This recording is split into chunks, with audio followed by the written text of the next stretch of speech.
We back. Yeah, it's been a minute. So y'all know my whole thing is like debunking natural hair stuff, natural hair myths, healthy hair care practices, like giving y'all the tea.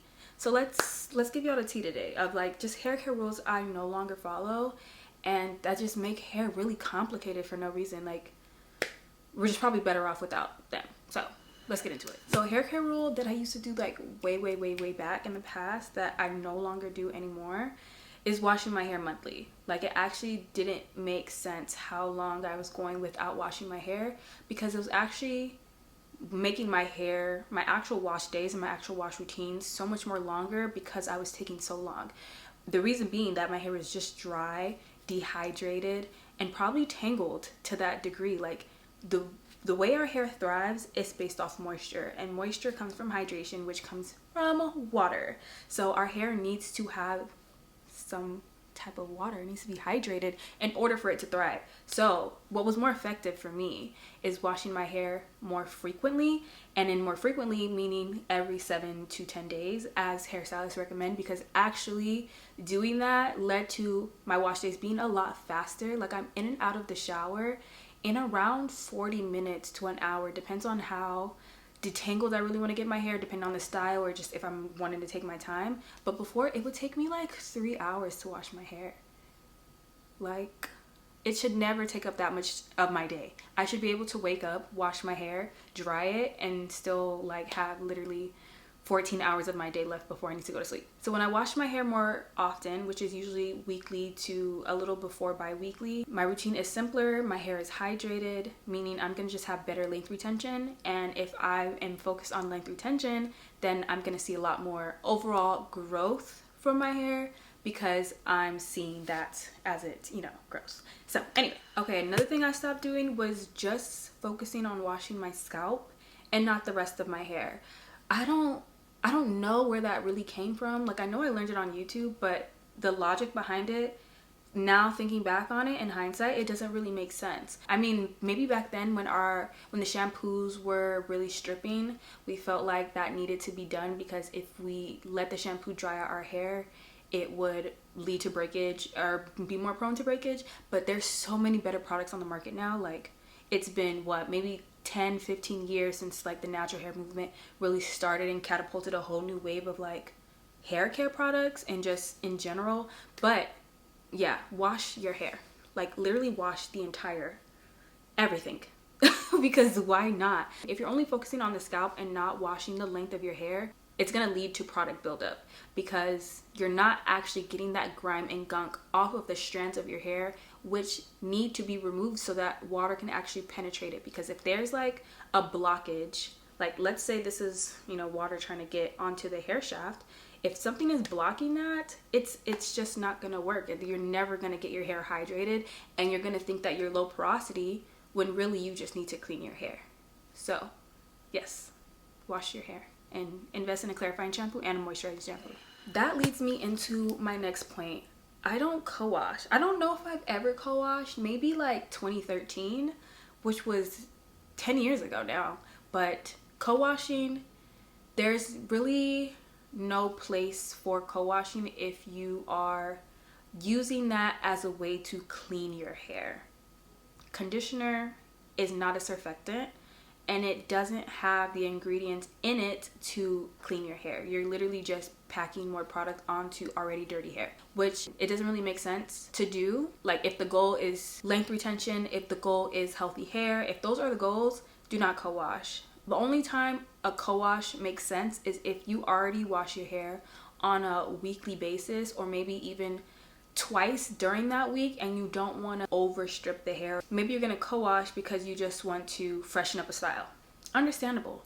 But to use conditioner to wash, it's not healthy because you're literally just packing product on top of dirty hair and it's going to lead to issues. I'm sure you probably have an itchy scalp as a result and you just don't know that's the reason.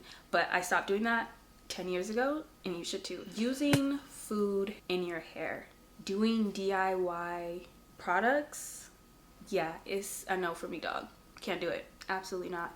Eggs, avocado, mayonnaise, honey, oil concoctions, I can't do it. Like literally, I don't like to play chemist, and not anymore. It just takes too much time to do. Hair should be simple and it shouldn't take that much work. So I'm just gonna buy a formulated product that's gonna last me at least 3 months, so I can just let the actual chemist work, you know? And another thing is, a lot of the products that we're seeing, or that we think we're seeing results with when it comes to putting food on our hair, honestly, is just making our hair feel soft. That's why we think it's working. Like, avocado is a fatty type of food, so you're gonna see those results kind of in the hair. It's gonna make your hair feel soft because it has a lot of fatty lipids in that food. Or like with eggs, you might think that like you're feeling the crunchiness of it because it's a protein. Yes, it's a protein, but it's supposed to be digested, and it's not an actual protein that will be absorbed by your hair. Like, the molecules of the food is too much for your hair. It's too large for your hair to even absorb. Your body does that, and in turn will help everywhere else. So a lot of things that we're putting on our hair, we should be actually eating them and actually having a well-balanced diet, so that we can see it as a result in like our nails, in our hair, in the hair on our body, your digestive system, etc., etc. Eat the food.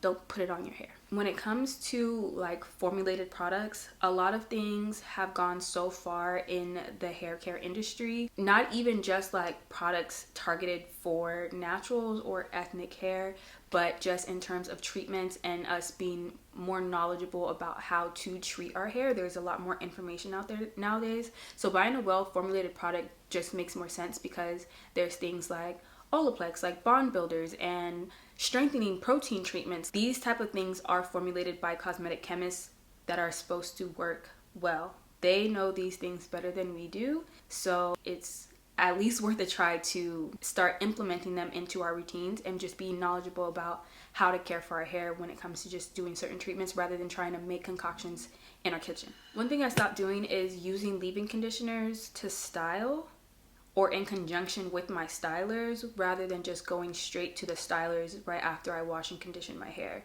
It's actually more effective on whatever style you're trying to achieve to go straight to that styler, because you're gonna maximize on the results. So like for wash and go, for example, I'm gonna use a gel, a custard, something that's going to give me a strong hold. But if I'm using a leave-in conditioner and then trying to place my gel on top of that, it's now causing like a barrier, and it's going to weigh my hair down. So it's not giving me the best results, and it's basically like ruining the length of what that style could, the duration of how I could wear that style. So instead of me having that style for a week, maybe a week and a half, now it's kind of shortened my style to maybe 4 days, because I didn't achieve the best results. So it's actually more effective is knowing which stylers go with the style that you're trying to achieve.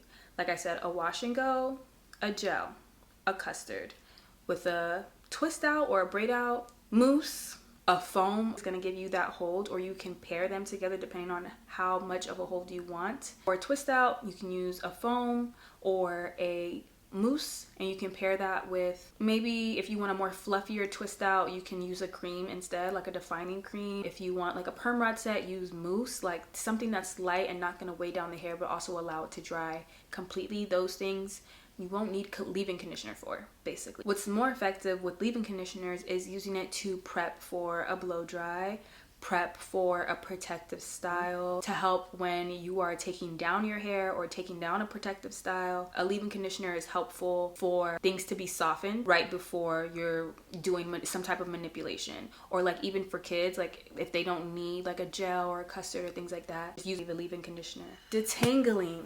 Ugh. Okay, so I do not detangle outside the shower, and if you do, Godspeed, because you got the strength of 1,000 men, because I could not do it, and I cannot do it anymore. It would take me hours, and I mean hours. This is also a time when I was washing my hair monthly, but it would take me hours to detangle my hair outside the shower. What I do now, and what I find more effective, is literally running my hair under water. The reasoning behind that is water just makes our hair more pliable. It feels softer. Like, have you ever noticed the difference between when you leave a dirty plate versus when you soak the plate? It's harder to clean the plate that's dried out, right? no water, no nothing. But if you soak the plate or you soak a pot, when you come back to it, guess what's happening? It's easy to clean, right? Yeah, same thing.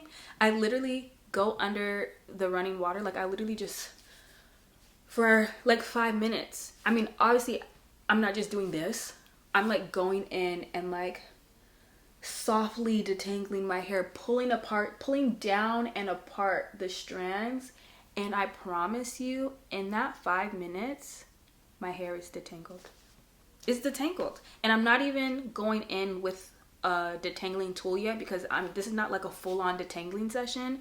I feel like it's redundant for me to detangle outside the shower, then wash, condition, and detangle again while I'm conditioning, when I can just go under the running water, pull my hair softly apart, wash my hair, and wash all of my hair, even the strands, even the ends. And then I go in with my conditioner and go in section by section with the Felicia Leatherwood detangling brush, and my hair is detangled. Like, I've been doing this for like almost 2 years now, but my wash day routine is not even a day. It used to be a day, but it's like literally an hour or less. I promise you, like, if you think any of this is cap, I just want you to try one of them. And if that works for you, try another one. And if that works for you, try another one of these tips, because hair care doesn't need to be like hard. And I feel like we were putting so much on ourselves to do that because no one taught us. And I feel like now we can reel it back, because we're like, wait, that was OD. It doesn't even have to be that. It can literally be just this, and it still works. So yeah, hair care rule I stopped following. Even something that I used to say was deep conditioning every wash day. I actually find it redundant, because you already are using a conditioner. And after I stopped doing that for a while, I ended up going from just shampooing and deep conditioning. Like, I would pick a conditioner, but most times deep conditioners are formulated to have deeper, more replenishing moisture than a regular conditioner. But if you're washing your hair on a more frequent basis, it becomes not needed. A deep conditioner, like, you literally will not need it for some time, unless you're coming in or out of a protective style, and I use protective loosely, but in and out of a protective style like braids, twist out, faux locks, etc., where your hair's been dehydrated for a while, then that would be a great time to use a deep conditioner. Or like, I don't know, you took a couple of weeks after a wash day. You know what I mean? The only reason why I felt like I needed to use a deep conditioner so often in every wash day back then is because I was going so long between washing my hair. So my hair literally felt dehydrated. Like, I always had to do the works. And what I mean by the works is I was doing everything to try and put all the moisture back into my hair, but then I would take so long to wash my hair again that I had to do everything again. It's like, I'm trying to compare it to something. If you guys have ever, like, I don't know, went a day without washing, I don't know, taking a shower, like, you feel like the next time you really got to scrub to get clean, or like you don't pick up your clothes, like you don't tidy your space, your living space every so often like you think you should, or like that, like you're supposed to, until your place becomes a tornado and you have to deep clean. That's what it felt like back then, when I would spend a month and a half between washing my hair. Like, I had to do a deep clean every time, and I'm like, this is why it's taking so long. I'm taking too long to wash my hair. So now that I'm washing more frequently, I don't need a deep conditioner, because my hair is so hydrated, so well moisturized that I don't need it. The conditioner is just fine. A hair care rule I don't follow is the hair typing chart. And I've said this for years. It wasn't until I started doing Influencing Creative that I realized how seriously and to heart people took this hair typing chart, to the point where they would be fighting in my comments, fighting in other people's comments, trying to determine what that person's hair texture was, or trying to tell them what their hair texture wasn't. And I was like, whoa, when did it ever become this deep? And that was the reasoning why I just even stopped categorizing my hair and following any hair typing chart, because I realized how much damage it did to people's perception of what is and what isn't for A, for B, for C, for Z. Like, it's too much. My God, like, we need to relax. We need to relax. Like, this hair typing chart created by Andre Walker was for his own products. And this was back, what, in the early 2000s or the 90s that this was created. But I don't know if he still is, but I consider him a texturist based off what was said when he created that chart. He didn't even think our style, he thought our styles were so limited that we would need to relax our hair to achieve more. When really our hair texture, and I'm talking about the category of like kinky coily hair, is so versatile, if not the most versatile hair texture to exist. Who can say that they can get their hair like this, manipulate it to get a twist out, get a bantu knot, get a perm rod, straighten their hair, bone straight, get a wig? Like, who can do all that? I assure you, there are some people who would love to have our hair texture.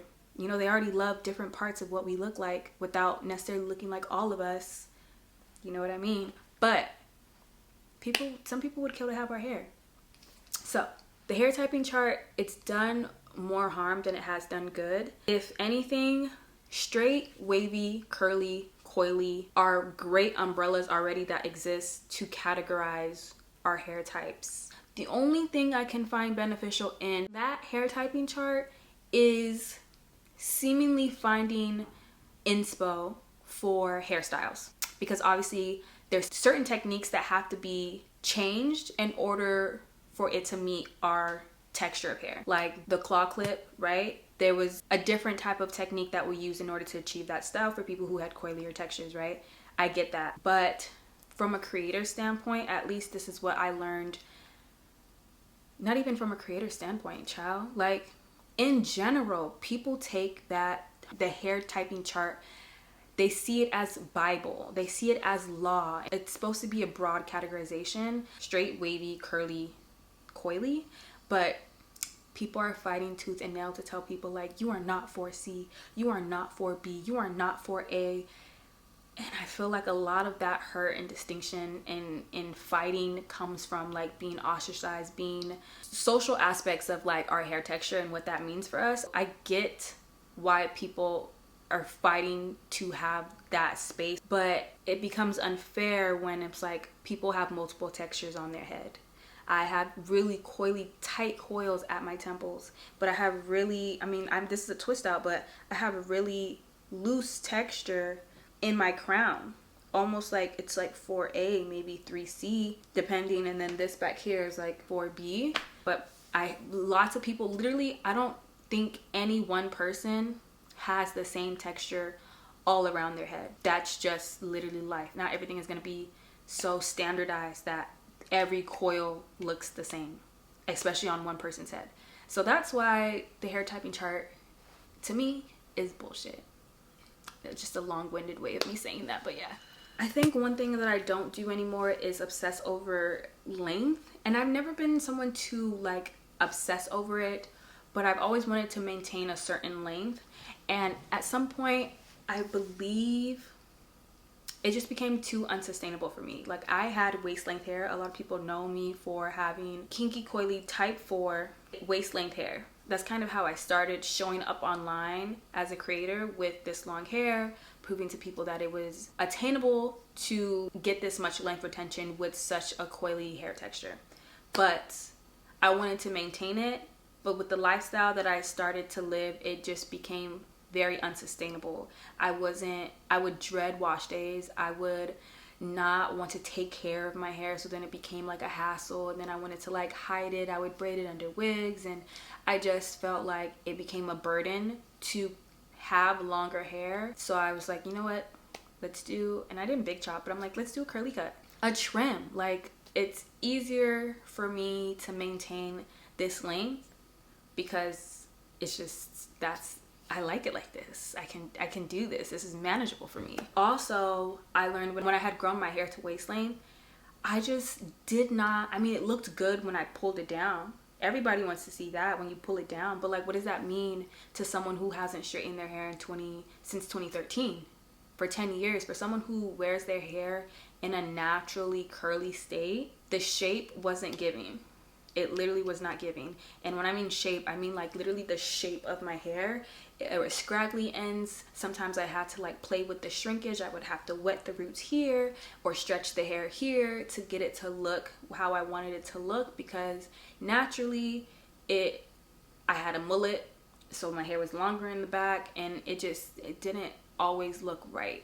And I never did it like that. My first curly cut was 2 years ago, but it just never looked right. So now I prefer not only, I mean, obviously health over length. I've always been an advocate for that, but I prefer shape over length as well. I prefer having a good shape to my hair, especially if you wear your hair natural most times. Like maybe you straighten your hair once a year, twice a year, every quarter. I think a curly cut makes more sense. Having a great shape makes more sense than trying to maintain a certain length, trying to maintain bra strap length or mid back length or waist length or whatever the case is, because I'm like, that's not even how my hair like looks. It doesn't sit there. It sits like this. Ow. So, oof. The LOC and the LCO method, the curly girl methods.